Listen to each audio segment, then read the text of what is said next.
Now at 5:30, breaking news. The world mourns the loss of an icon.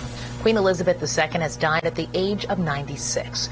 Crowds have gathered well into the night as we look live outside of Buckingham Palace. And back here at home, Governor Eric Holcomb has joined President Biden in ordering flags in Indiana to fly at half-staff to honor the Queen. CNN's Mandy Gaither has a look back at her extraordinary life.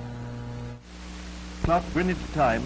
December 1936. A great country of the world. It's a moment that forever changed a young girl's life. Large sports section. After ruling less than a year, King Edward VIII abdicated the throne to his brother. A new reign began in Britain as the Duke of York was crowned King George VI.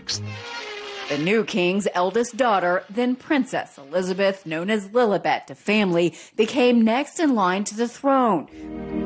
11 years later, marked a marriage.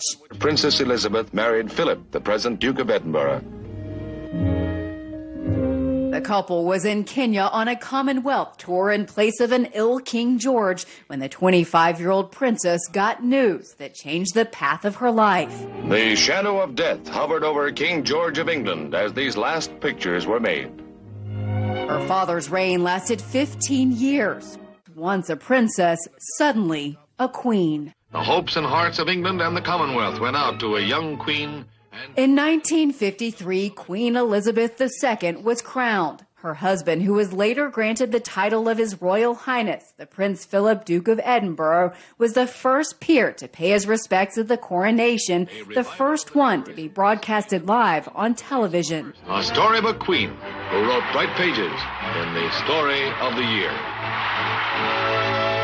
In the years that followed, during times of great social change, the Queen kept a busy schedule, traveling across the globe more widely than any other monarch before her, meeting with just about every U.S. president since being crowned.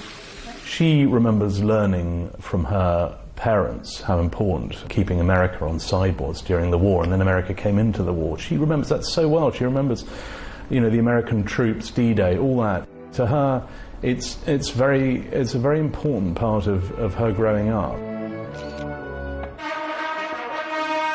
With no official political power, the Queen wielded the influence of a figurehead. In her private life, things weren't always easy. The year of her 40th anniversary on the throne marred by separation, divorce, and estrangement in her children's marriages, and a fire at Windsor Castle. It has turned out to be an annus horribilis. Then, in 1997, the death of the People's Princess.